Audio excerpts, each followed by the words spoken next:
Hello everyone and welcome to biology tutorial #বুবায়ো। তোমরা যারা আগামী দিনে বিভিন্ন এন্ট্রান্স এক্সাম অর্থাৎ নার্সিংয়ের পরীক্ষার প্রস্তুতি নিচ্ছ, তাদের জন্য এই ক্লাসগুলি খুবই গুরুত্বপূর্ণ এবং অনবদ্য। তাই তোমরা বিএসসি নার্সিং বলো, বিএসসি প্যারামেডিক্যাল বলো, এএনএম, জিএনএম, এমনকি এসএমএফডব্লিউ প্যারামেডিক্যালের জন্যও কিন্তু এই জাতীয় প্রশ্নগুলি খুবই গুরুত্বপূর্ণ। তাই বায়োলজির অনবদ্য ক্লাস পেতে নতুন দর্শক হলে অবশ্যই এই সাবস্ক্রাইব বাটন প্রেস করে পাশে থাকা বেল আইকনটি দাবিয়ে দেবে। আইদার আগামী দিনে তোমরা এই জাতীয় ক্লাসগুলি কিন্তু সহজে পাবে না। তাই অবশ্যই সাবস্ক্রাইব বাটন প্রেস করে পাশে থাকা বেল আইকন দাবিয়ে দিও। আর আরও একটি গুরুত্বপূর্ণ কাজ, যে তোমাদের যদি ক্লাসগুলি উপকারী মনে হয় বা আগামী দিনে আরও ফ্রি সেশন পেতে চাও, তাহলে মাস্ট একবার করে তোমরা শেয়ার করে দিও, ঠিক আছে? বিভিন্ন বন্ধু বান্ধবদের মধ্যে শেয়ার করে দিও।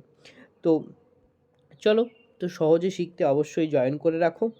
আর তোমরা যারা টেলিগ্রামে নেই, অর্থাৎ ক্লাসগুলির লিঙ্ক পেতে লাইভ চ্যাটে জয়েন করার জন্য অবশ্যই টেলিগ্রাম লিঙ্ক এই নামে তোমরা সার্চ করলেই পেয়ে যাবে।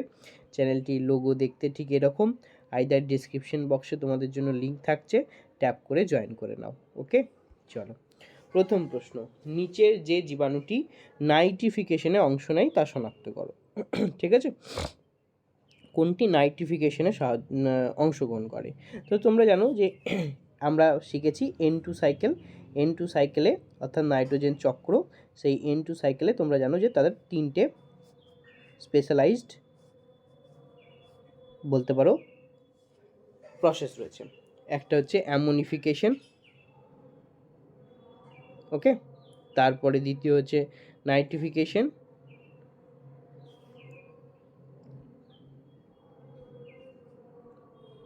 নাইট্রিফিকেশন, অর্থাৎ বিভিন্ন লবণগুলো তৈরি করবে, আর লাস্ট হচ্ছে তোমাদের ডিনাইট্রিফিকেশনে সরাসরি N2 বায়বীয় মিডিয়ামে গ্যাস রূপে কিন্তু পরিবেশে পাবো আমরা, ঠিক আছে?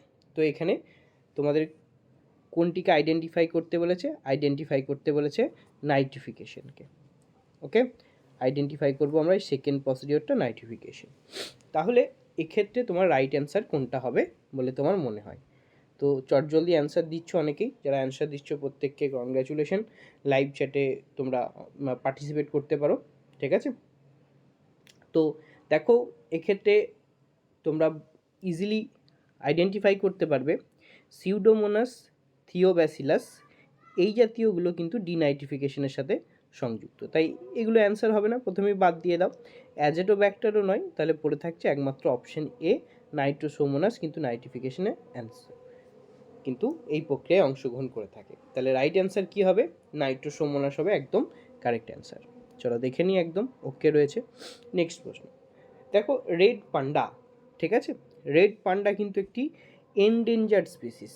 মনে রাখবে, রেড পান্ডা কিন্তু একটি এনডেঞ্জার্ড স্পিসিস, অর্থাৎ কিছু অর্থে কিন্তু সে বিপন্ন, তাই তাকে সংরক্ষণ করা হয়,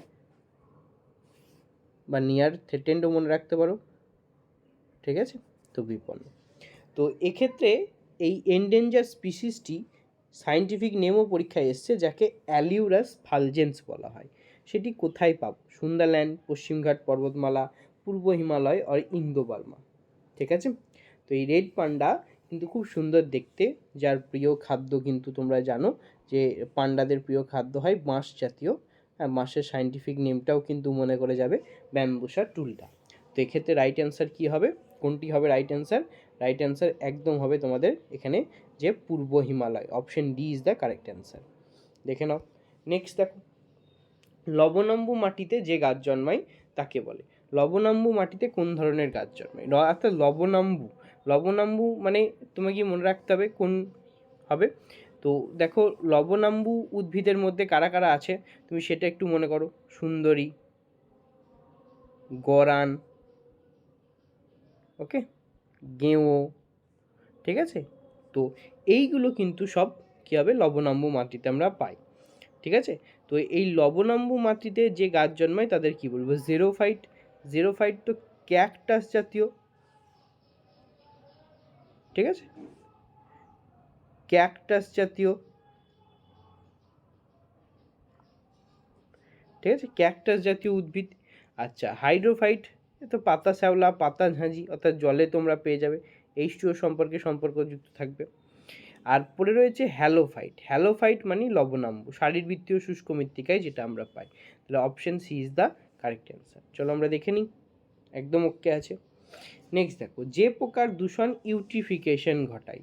তাহলে ইউট্রিফিকেশনের রেজাল্ট বলতে পারো বা সিমটমস তোমরা দেখতে পারো, যার যেটাকে আমরা দেখতে পাবো অ্যালগাল ব্লুম।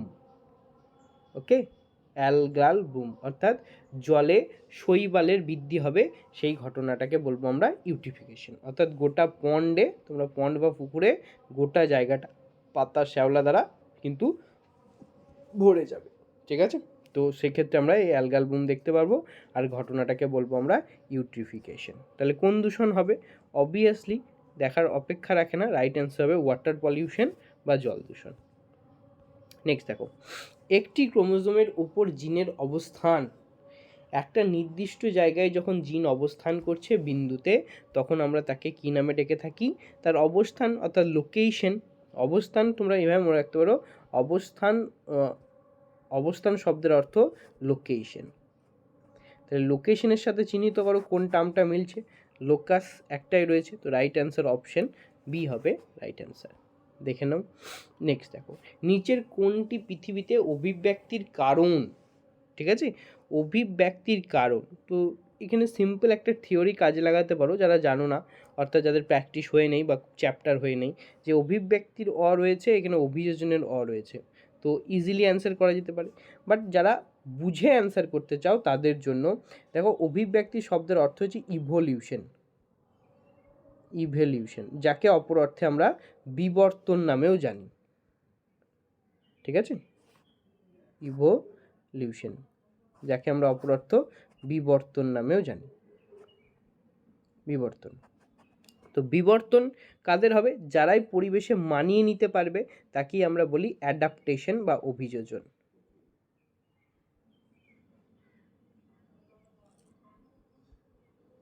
অর্থাৎ যারা ভালো মানিয়ে নিতে পারবে তারাই বিবর্তনের পথে এক ধাপ এগিয়ে যাবে, অর্থাৎ অভিযোজিত হলে বিবর্তন হওয়ার প্রবাবিলিটি অনেক অংশে বেশি থাকে। তাই রাইট অ্যান্সার এক্ষেত্রে অবভিয়াসলি অপশন এ, অভিযোজন।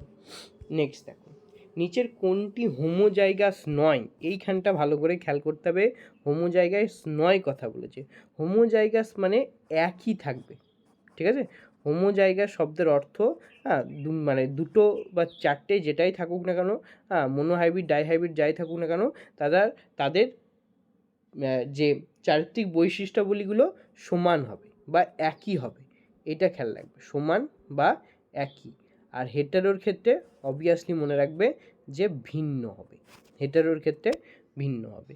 তো এক্ষেত্রে দেখো এই দুটো টিটি একই আছে, তাই এটা হোমোজাইগাস বটে। এটাও একই আছে, capital B capital B capital R capital R, এটাও হোমোজাইগাস। এটাও স্মল বি স্মল আর একই আছে।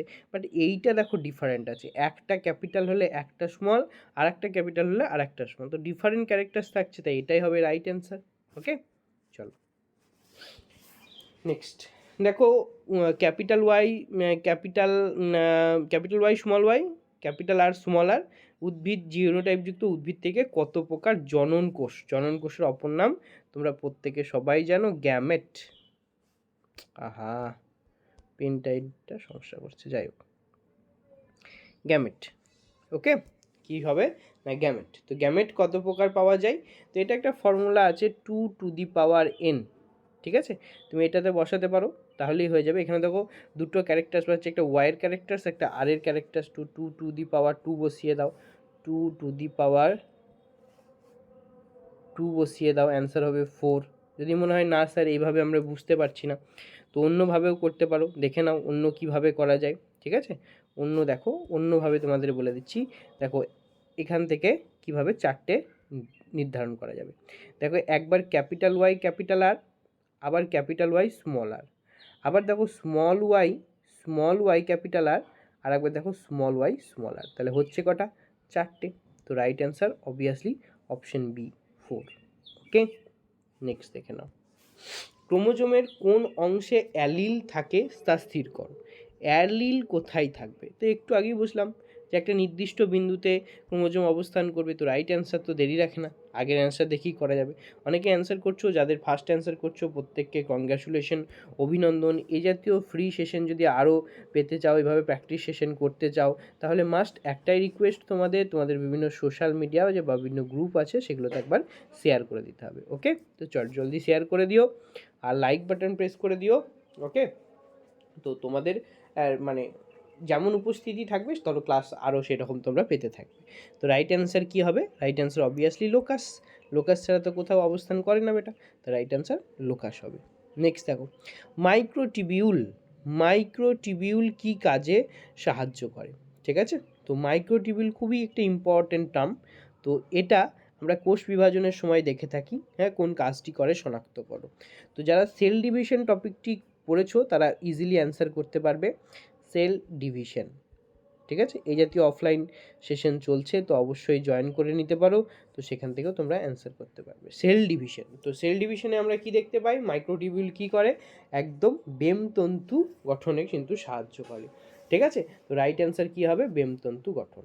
নেক্সট দেখো, কন্যা সন্তান কখন বর্ণান্ধ হতে পারে তা নির্ধারণ করো। এই চারটে অপশনের মধ্যে তোমার কোনটা সঠিক বলে মনে করা হয়? দেখো, বর্ণান্ধ কন্যা সন্তানরা বর্ণান্ধ হয় না বা হিমোফিলিয়া আক্রান্ত হয় না, খুব কম। হ্যাঁ, খুব কম, একদম খুবই কম পার্সেন্টেজ কিন্তু বর্ণান্ধ হওয়ার আর ঘটনা দেখা যায়, খুব কম পার্সেন্টেজ। পুরুষরা হয় বর্ণান্ধ হয়ে যায়, হ্যাঁ, আর মহিলারা বেশিরভাগ অর্থে কি দেখা যায়? কন্যা সন্তান বেশিরভাগ অর্থে বর্ণান্ধ না হয়ে বাহক হয়, তারা কী হবে? বাহক, ক্যারিয়ার। তো সেখান থেকে তুমি ট্রিক্স লাগিয়ে কাজ করতে পারো। কেন না, মহিলাদের দুটো এক্স থাকে, ঠিক আছে, তো একটা যদি স্বাভাবিক হয় আর একটা হয়ে যাবে রোগগ্রস্ত, তাহলে এই ঘটনাটাকে আমরা বাহক বলি। আর পুরুষদের ক্ষেত্রে হয় সে স্বাভাবিক হবে আর না হলে সে সরাসরি রোগাক্রান্ত হবে। তো সেক্ষেত্রে যদি অপশন এখানে দেওয়া অপশন অনুযায়ী অপশন সি, মা বাহক হলে এবং বাবা যদি বর্ণান্ধ হয় তাহলে ইজিলি ছড়িয়ে পড়ার সম্ভাবনা। কিভাবে? চলো একবার একটা ক্রসে আমরা দেখে নিই। মা বাহক, মা বাহক মানে একটা গুড জিন্স আর একটা হচ্ছে মানে ব্যাড জিন্স, সেটাই রোগগ্রস্ত। ক্রস অফ তার সাথে তুমি বর্ণান্ধ পিতা, অর্থাৎ ওকে, তো এই দুটোর মধ্যে ক্রস করলেই তখন ক্রস হবে, দেখো এক্সি চলে এলো, দুটোই, তখন সে হয়ে যাবে কিন্তু কন্যা সন্তান বর্ণান্ধ। Option C is the correct answer. Next দেখে নাও, পৃথিবীতে স্বীকৃত হটস্পটের সংখ্যা কত? তো হটস্পট খুবই ইম্পর্টেন্ট টার্মিনোলজি। এখান থেকে আরও একটি টার্ম তোমাকে মনে রাখতে হবে, হটস্পটের প্রবক্তাকে। ঠিক আছে, নরম্যান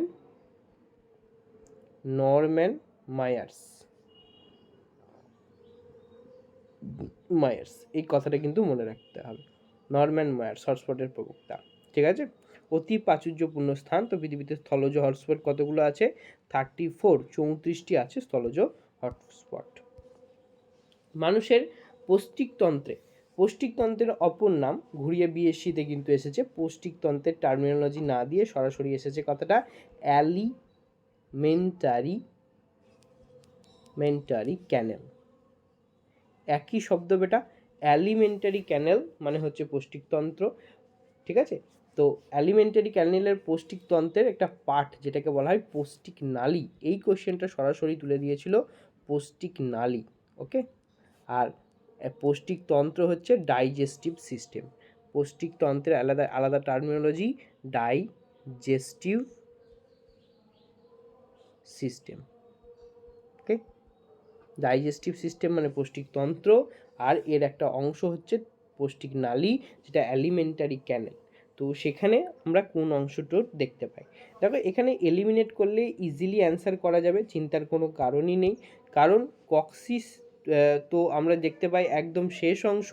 ঠিক আছে, অর্থাৎ কক্সিস আমরা কোথায় পাবো না, কক্সিস মেরুদণ্ডের যে কশেরুকাগুলো আছে তার লাস্ট অংশ, কারণ সেখানে পায়ু আছে, এর সাথে রিলেটেড এই অপশনটাই আসতে পারে। বাকিগুলো নয় কেন স্যার? নিকটেটিং মেমব্রেন চোখে থাকে, হ্যাঁ চোখে, তাই এটা হবে না। অ্যাপেন্ডিক্স আচ্ছা, নিষ্ক্রিয় অঙ্গটি হলো, আচ্ছা পৌষ্টিকতন্ত্রের বলে দিচ্ছে, কক্সিস অ্যান্সার একদমই হবে না, কারণ কক্সিস তো আমরা জানি যে ভার্টিব্রাল কলামের শেষ অংশকে কক্সিস বলে, সেটাও নিষ্ক্রিয় অঙ্গ, কিন্তু এক্ষেত্রে নয়, যেহেতু এক্ষেত্রে পৌষ্টিকতন্ত্র উল্লেখ করা রয়েছে, তো যেহেতু পৌষ্টিকতন্ত্র উল্লেখ, তাই কক্সিস হবে না। নিকটেটিং মেরমেন্ট চোখে থাকে, হবে না।